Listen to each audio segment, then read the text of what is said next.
We'll give Dan a CD. We said we'll give him a CD to listen to. Oh, brilliant. Thank you. Is this the new one? Yeah. Not the new one. It's not the one we've... This is... I've always been kind of fascinated with the sound of things as much as the tonal qualities of them and the musical qualities of them.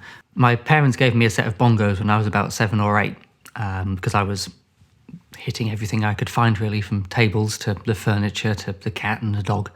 And I think they wanted something that was at least vaguely musical for me to play.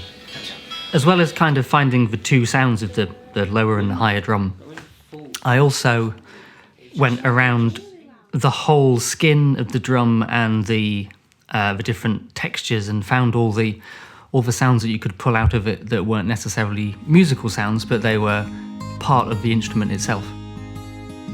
And I think that has always been part of how I now work with music and with audio, is that I like to get the texture and the full sound of something in that way, not just a musical sound, and the coloration of something.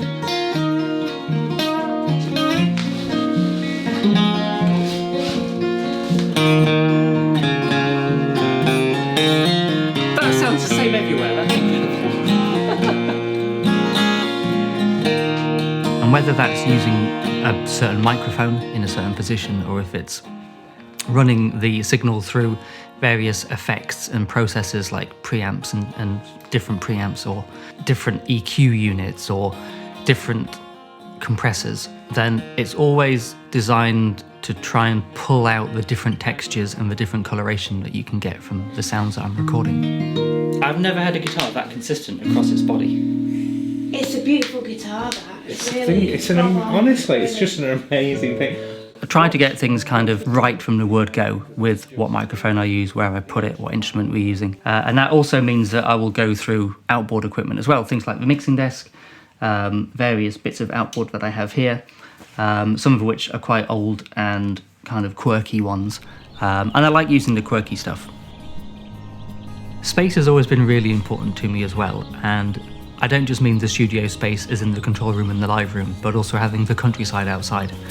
It's quite deliberate that this studio is not in the city or in a town, but it's in the countryside. And that's because for me, as a producer and as a maker of music, as well as a mixer of music, it's really nice to be able to go outside and take a break and listen to the birds or watch the boats on the water, because we're just by a lake here.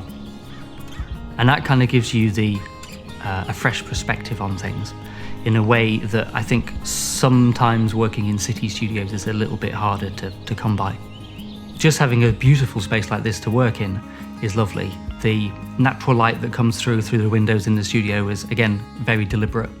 And the look and feel of this place with the old beams, I mean, this is a 200-year-old barn, and you can tell it is, and that's, again, all on purpose so that you can be relaxed and comfortable in the space that you're in. When it comes to producing music, whether that's with a client of mine that is a singer-songwriter or a band, or if it's someone who's commissioned me to write a piece of music, I think quite visually about things, in that I will get an image in my head based upon the music that I'm listening to, or if it's someone that's asked me to write something for them, circumstances behind that, I will try and get a piece of moving image in my head, which is a little bit abstract and a little bit odd, but it's the way I like to work. If I can match the sound to the pictures that are in my brain, then I think that I'm getting somewhere with the sound that I'm working on.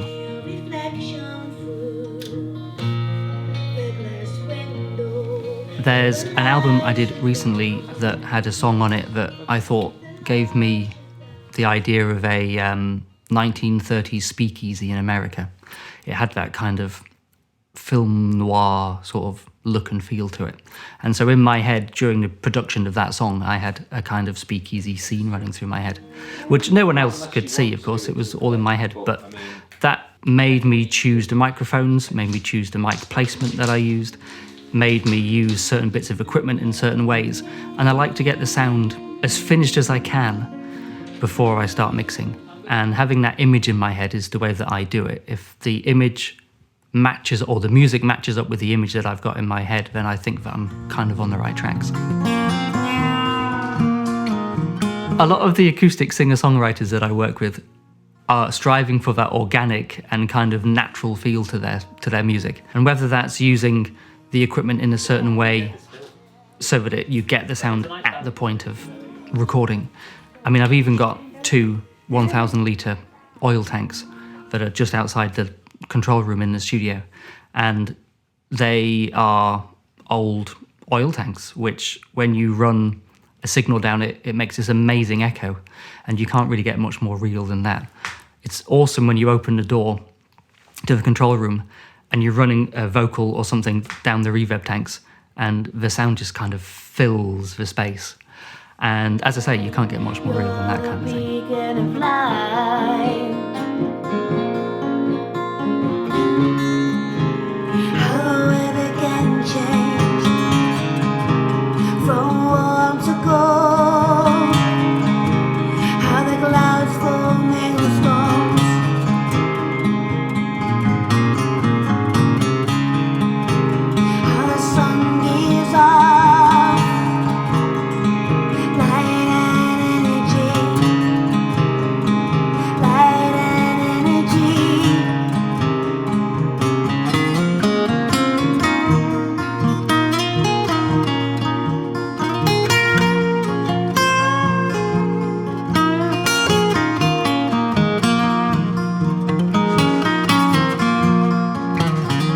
I work as a producer in kind of quite collaborative way. I'm not one of these producers that tells people exactly what to play and how to play it.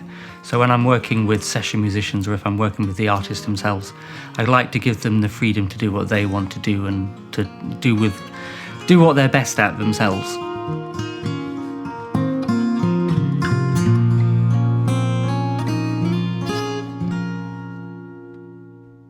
Powered through. Yeah. I thought that was a lovely sounding take. I was a bit hesitant, but I thank you. I normally just do my vocals, but yeah, so Cool. No, that's really good. Actually, it's the first time for me with guitar in studio, because normally just. I kind of wanted somewhere that would allow the acoustic musicians that I work with, singer-songwriters and acoustic duos and trios and bands. The songs are quite personal quite often, and a nice, comfortable place to sit and perform it and to express yourself was very important to me, so that's one of the reasons that I chose this place.